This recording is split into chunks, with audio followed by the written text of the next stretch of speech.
ఏం తక్కువందమ్మా? వంశీకృష్ణ గారికి ఏమైనా తక్కువందా? వాళ్ళ తండ్రి గారికి ఏమైనా తక్కువందా?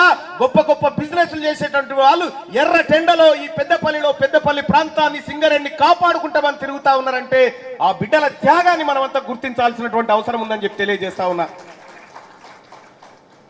అంతేకాదు ఇవాళ తీన్మార్ మల్లన్న, నేను మా వెంకట్, నా సోదరుడు వెంకట్, బల్మూర్ వెంకట్, ఎన్ఎస్సిఐ ప్రెసిడెంట్, ఇలా ఎన్ఎస్సిఐని పటిష్టంగా ఈ రాష్ట్రంలో నిర్మించినటువంటి బిడ్డ.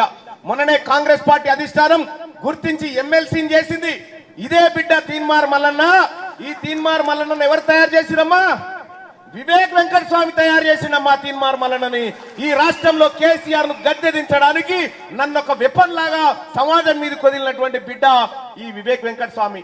ఇలా ఆ వివేక్ వెంకట స్వామి గాని, వెంకటే గాని, వంశీకృష్ణనే గాని ఇలా కాంగ్రెస్ పార్టీ మీ బిడ్డ తీన్మార్ మల్లన్న కూడా ఎమ్మెల్సీ టికెట్ ఇచ్చి వాళ్ళ వరంగల్, నల్గొండ, ఖమ్మం పట్టభద్రుల ఎమ్మెల్సీ ఎన్నికల్లో నిలబెట్టిన సోదరులారా. ఈ బిడ్డలకు, ఈ యంగ్ బిడ్డలకు అవకాశాలు ఇస్తున్నటువంటిది కాంగ్రెస్ పార్టీ ఇస్తా ఉంది. ఇవాళ ఇక్కడ టిఆర్ఎస్ పార్టీ ఆయన నిలబడ్డాడు, ధర్మపురి కానే జల్లలే రూపాయి.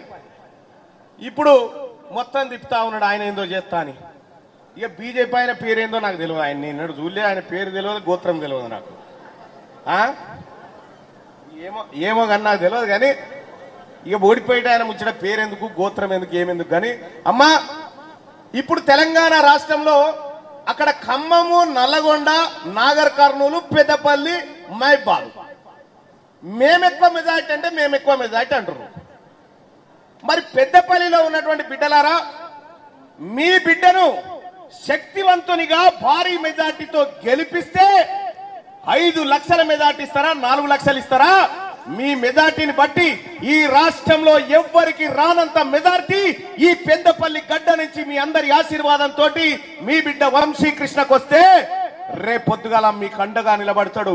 ఇక్కడ ఎవడు కూడా కాలు పెట్టకుండా ఈ సింగరేణి కార్మికుల కుత్తుకల మీద కాలు పెట్టేటోన్ని కాటికి పంపిస్తాడు తప్ప వదిలిపెట్టడని చెప్పి తెలియజేస్తా ఉన్నా సోదరులారా. ఇంకంతే.